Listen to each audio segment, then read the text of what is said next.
Waking up was always the same. A buzz of confused voices, opening my eyes to check if day had come. Then all hell would break loose. A gang of bricklayers starting their day. The explosion of their hammers and power drills a couple of meters from my bed.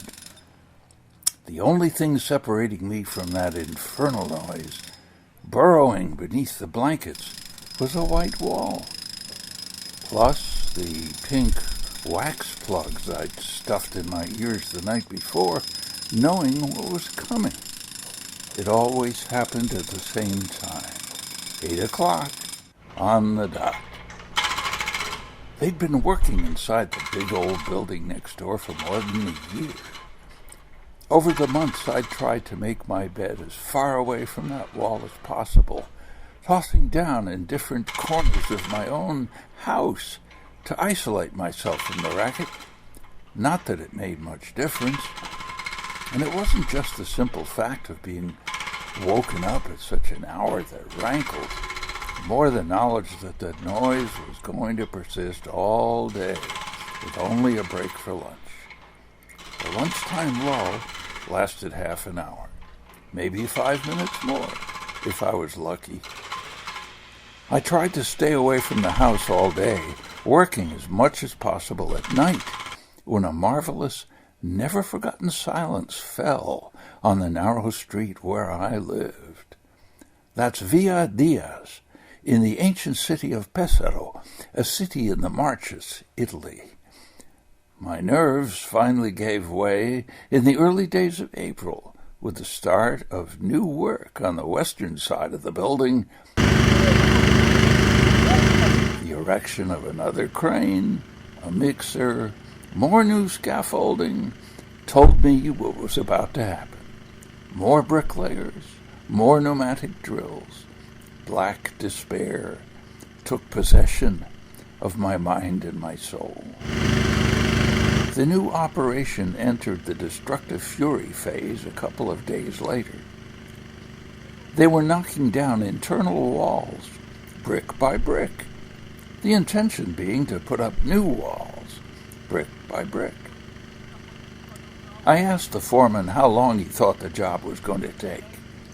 A polite answer came, but what it was, I could only guess.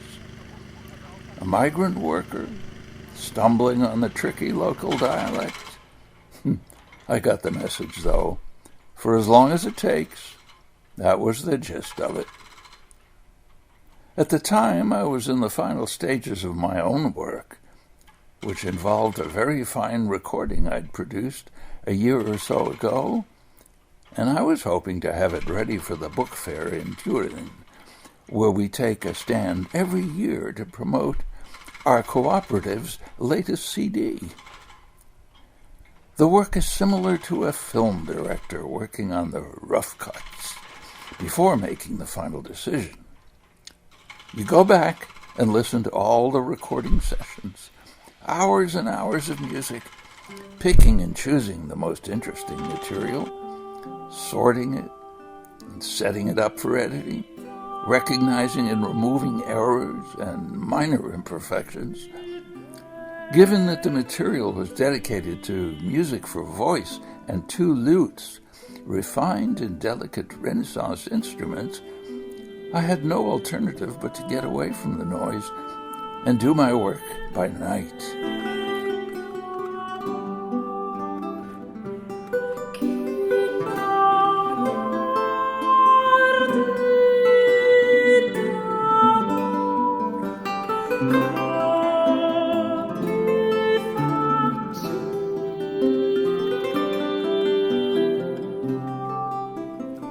In 24 hours I passed from heaven to hell, the former too short, the latter too long, because every night at a certain point I fell asleep with the music gently playing, coffee cups stacked, one on top of another, sheets of music scattered all around, reels of tape, cigar butts dying slowly in the ashtray.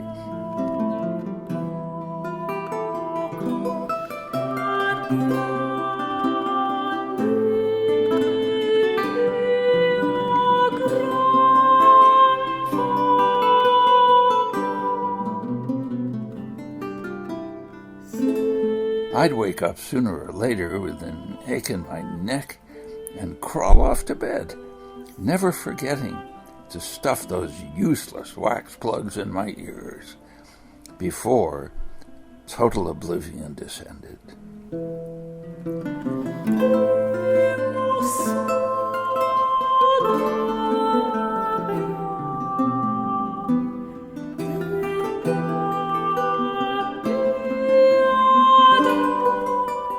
The new restoration work didn't change this routine. But one day exasperation drove me to do something I'd never dreamt of doing. Good morning. I'm looking for a really powerful amplifier. You know, something really heavy and some big speakers, the kind that let it out with a real big thump. I found myself a big old Marantz with valves and 2 second-hand speakers from the 80s. I had the gear set up in the studio double quick, gave it a try. I opened all the doors and windows and turned the volume up to maximum.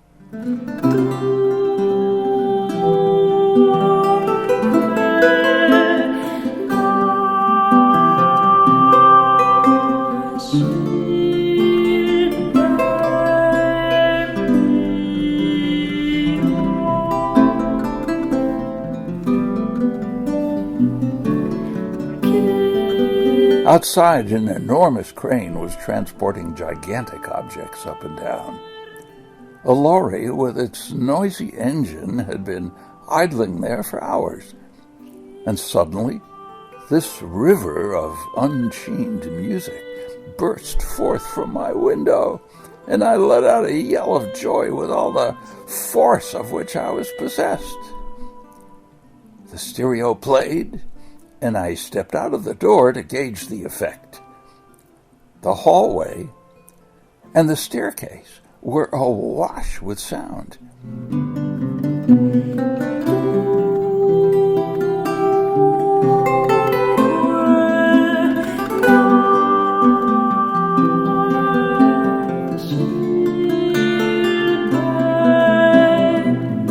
Out in the street, the music sounded fabulous. My part of the city was invaded by the music of Giovanni Antonio Terzi and the lovely voice of Emanuela singing in all of its rich beauty.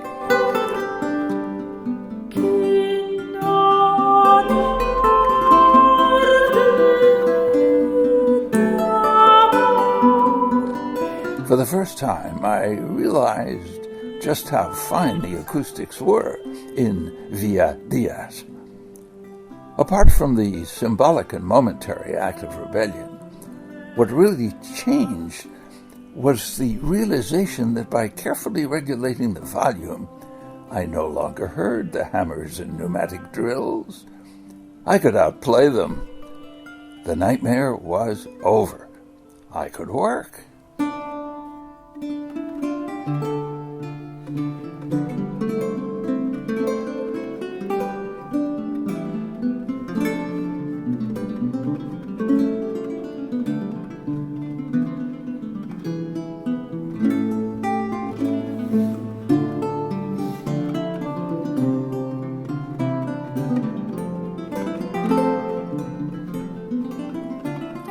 The volume I was using for the mixing sessions didn't seem to bother anyone. Even with the shutters tightly closed, groups of people kept forming beneath my windows, attracted by the music. My next-door neighbor, a splendid 80-year-old, fortunately is deaf. And on the floor below there is a restaurant. From that moment, work went well. Day and night slipped back into their allotted positions, and my good humor was improving day by day. What was more, I couldn't help but notice that the constant presence of Terzi's music in the building had an improving influence on the other inhabitants. People were more friendly on the stairs.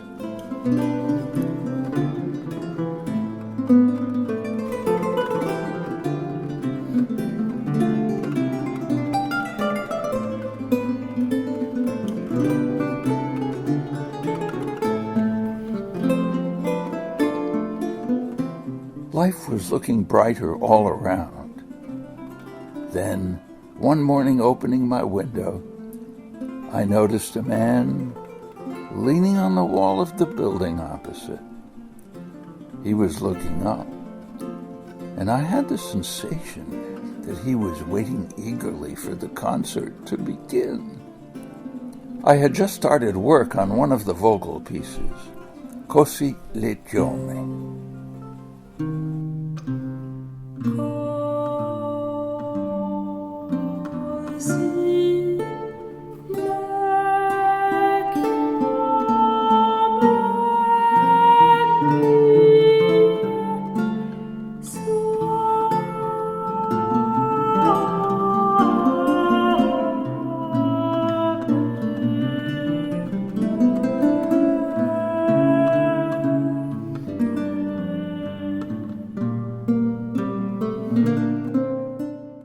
I had it down as the opening track on the recording.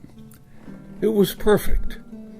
It started with a few gentle notes. I liked the air of mystery that it evoked, the rarefied atmosphere of two lutes waving a melody beneath a simple vocal line.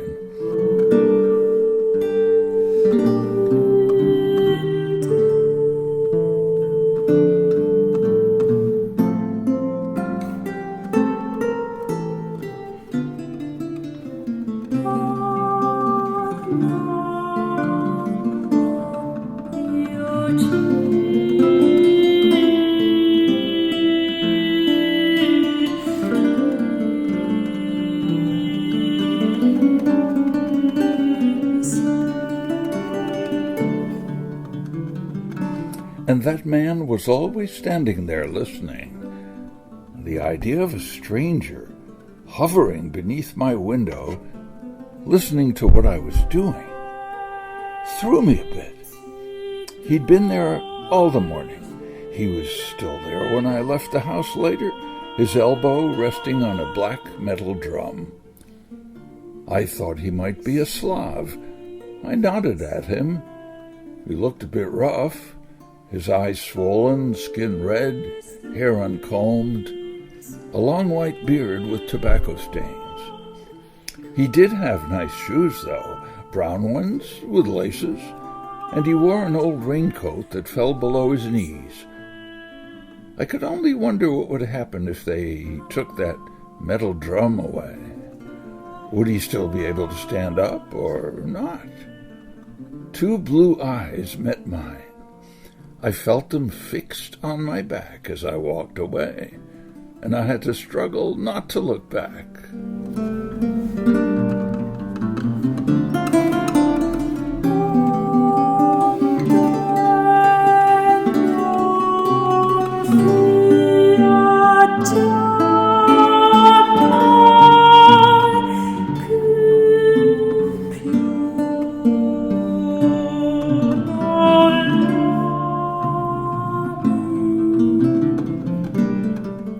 Marco?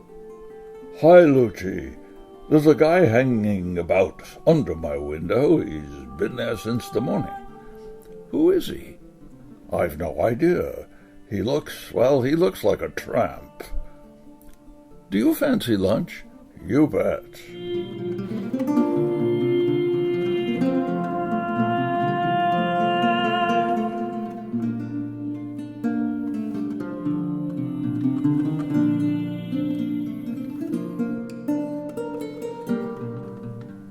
When I came back down, the stranger wasn't there. I switched on the stereo and settled down to work. The builders were really going at it. They were having a field day when the doorbell rang. It was him. He smiled and showed his gold-capped teeth.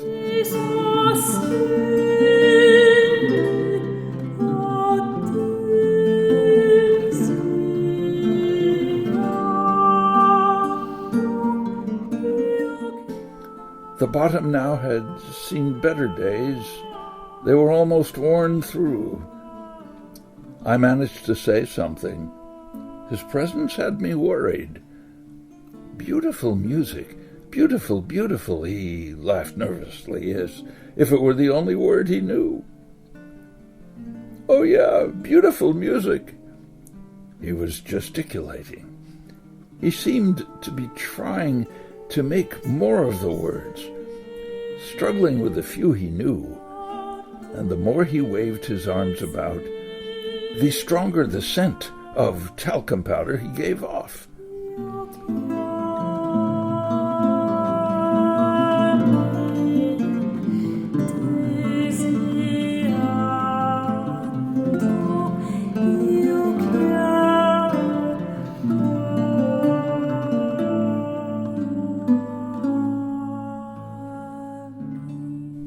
It was the old kind of powder, the stuff that barbers used to use. Do you like the music? I asked him. Yeah, beautiful. The music, yeah. Music, I said, and touched my ear.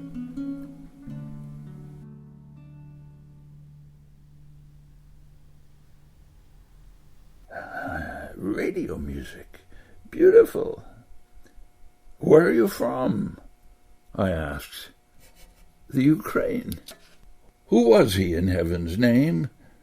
There I stood, talking with a stranger on my doorstep. For a moment I seemed to drift. I was somewhere else.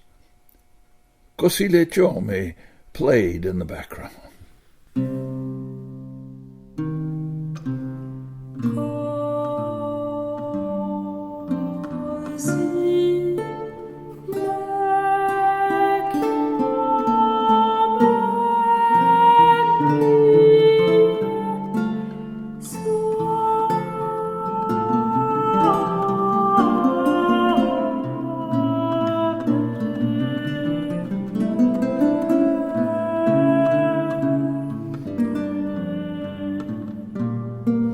Beautiful, steamy, he said. Steamy? Sprechen Sie Deutsch? Ja. He spoke far better German than me. And how he spoke. He wanted so much to speak. He had so much to say. He seemed happy when he spoke. His name was Giorgios. I learnt a lot from him about what I do in life, about music, that is. Though it must be said, if the truth be told, that he was a good liar.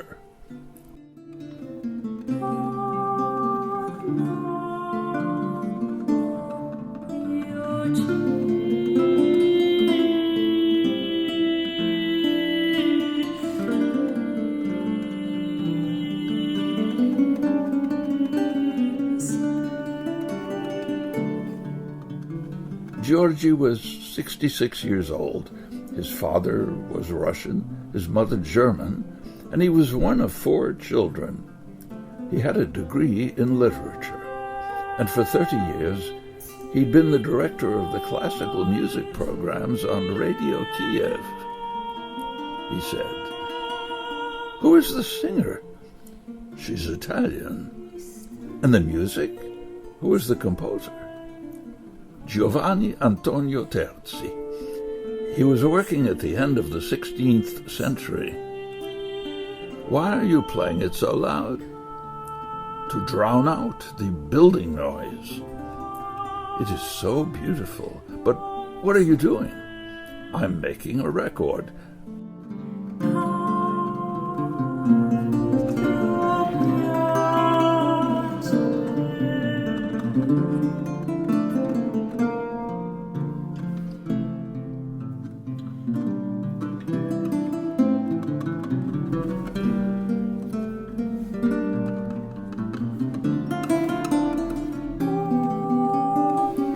Can I hear it? I sat him in the green chair. He asked to see the manuscript, and I had a fax copy. Then I went back to work, slightly embarrassed by this unknown presence in my house, this man who sat behind me, reading the music that I was working on. And time passed. "There's a missing note," he shouted suddenly. "A note?" In this section here, the B-flat is missing. Oh, come on. I can hear it. You heard it because there should be a B-flat there. But the musician didn't play it.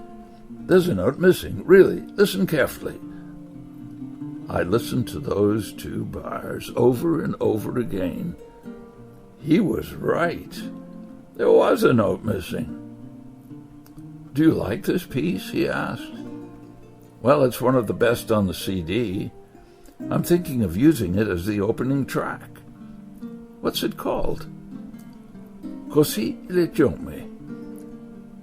Giorgios seemed to fall under a spell when he listened to the music.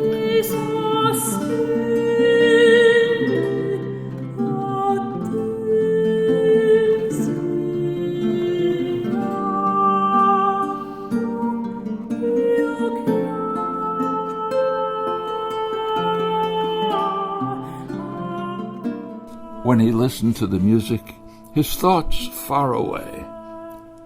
It's not an opening piece. No, there's too much tension in it. A CD's a bit like a lunch. You can't digest this one on an empty stomach. No, you'd ruin your appetite for the rest. A CD like a lunch? The thought had never occurred to me. People in the record business advise you to fire your best shot first. In a shop, they say, the customer hears the first track and then decides whether to buy your CD or one of the thousands of others on the shelves. I felt intimidated by what he had to say. Was he trying to elbow me out of my job? Excuse me, how do you know these things? I told you I used to work for the radio in Kiev. Così leggiome was still playing away.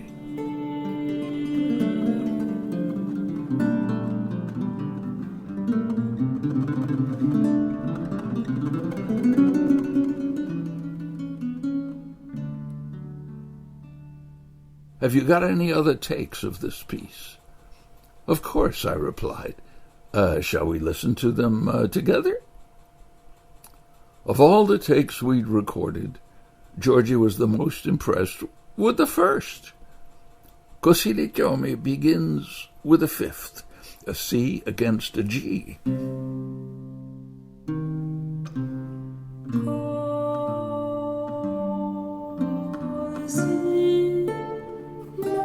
There's a slow dialogue between the lutes, and then the voice comes in, a simple melody, not too many notes, all ascending.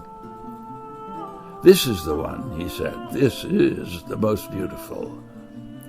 Why do you say that? Just listen to the opening notes, the sense of calm beneath them. It's a bit like saying, hey, this piece is so beautiful, we're stretching it out, making it last as long as we possibly can.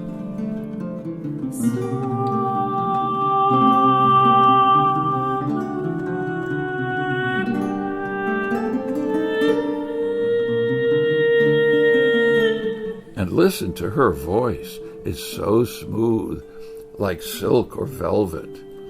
He couldn't stop talking. Listen to those opening notes. He liked the way the players took a deep breath before they plucked the first note on their lutes. The shy clarity with which the singer intoned the word così and modulated the vowels in suavemente. He liked the scale the lute played beneath the word giome, running up and then coming down again, suggesting that he saw the light and shade of the maiden's braided hair in the arrangement.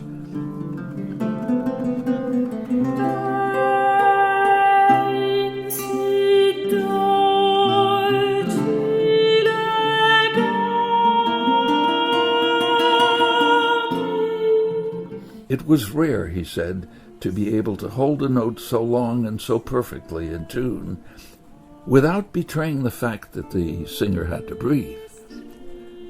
While making music sometimes, the performer feels the hand of God on his shoulder. For an instant, something changes. For just one instant. Can you hear it here? No.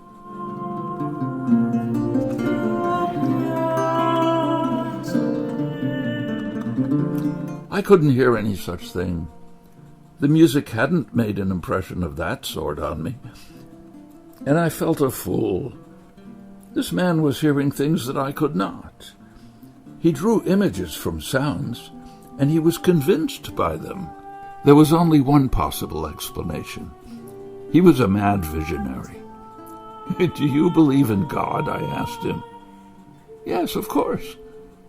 And you think he sits in with the musicians now and again? Oh, yes.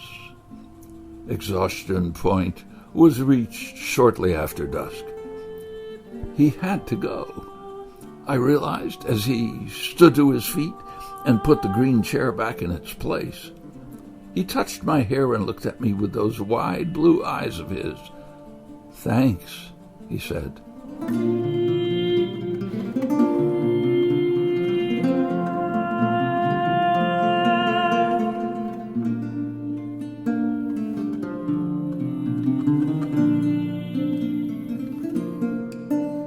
I closed the door. Così le chiome was still playing. He turned up on my doorstep for 15 days on the run, Saturday and Sunday included. No appointment was needed. He would just arrive more or less at the same hour, and we worked together until each piece was in the can. If I asked him where he lived, or how he lived, or what he did, he avoided the question. Memories, anecdotes were his answer. The musicians he had met, concerts he had heard.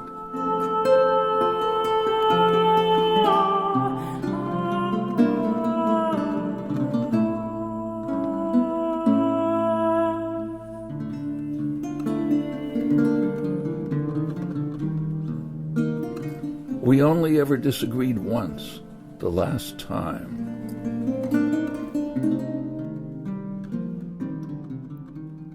We were listening to Liquide Pearls, the duet for lutes that was to be the title piece of the CD.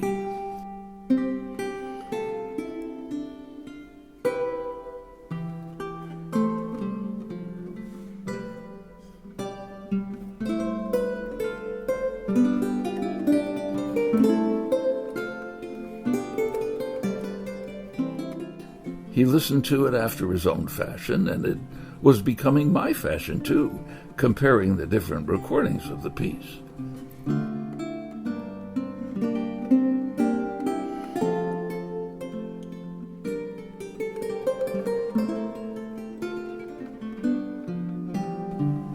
Georgie could talk, drink, move around the room, whatever. He didn't miss a single note coming out of the speakers. In his search for the hand of God, he'd stop and smile now and again. That was the sign. He'd heard it. He was a sort of sounding rod, a seer, if you like, and music was his element.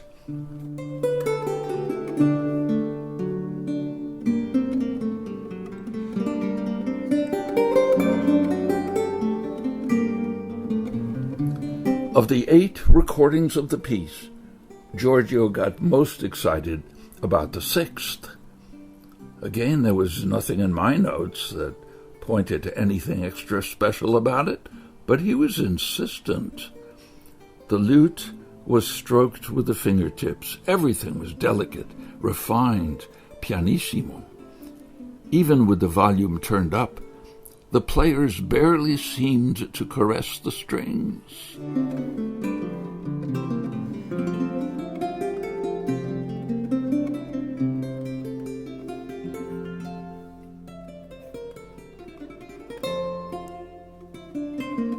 It was as if the 2 marvelous players, Franco and Gabriele, were afraid of waking up a baby sleeping close beside them. Isn't that wonderful? His eyes narrowed and his fingers of his right hand played lightly near his face. The fast descending passages drove him wild with delight. The player's fingers seemed to make more sound moving through the air than the notes that they plucked. "We can't possibly publish this. It's too delicate. The whole thing is just too quiet." His voice quivered. "It's truly beautiful. There's no such thing as too quiet."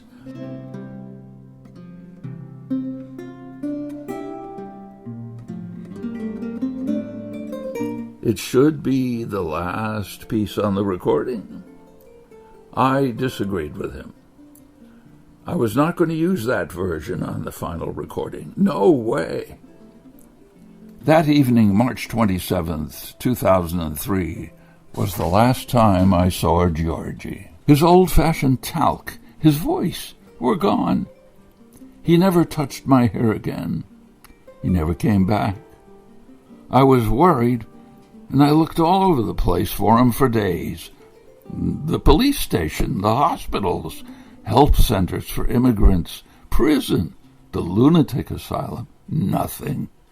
He had disappeared off the face of the earth.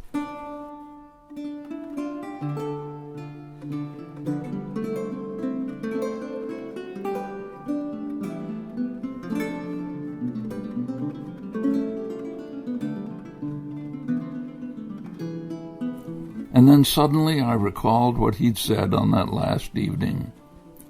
It was the first time he'd ever used the expression. "See you tomorrow," he had said. I should have known that he was lying. I miss him. How I miss that man who looked for the hand of God in music. Liquid Pearls was ready for publication some days later.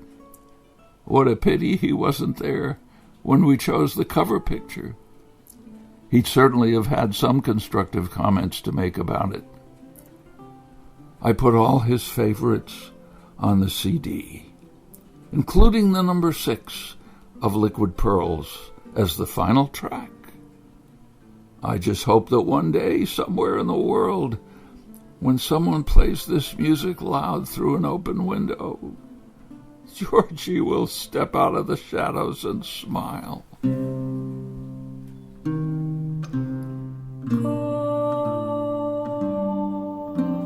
Così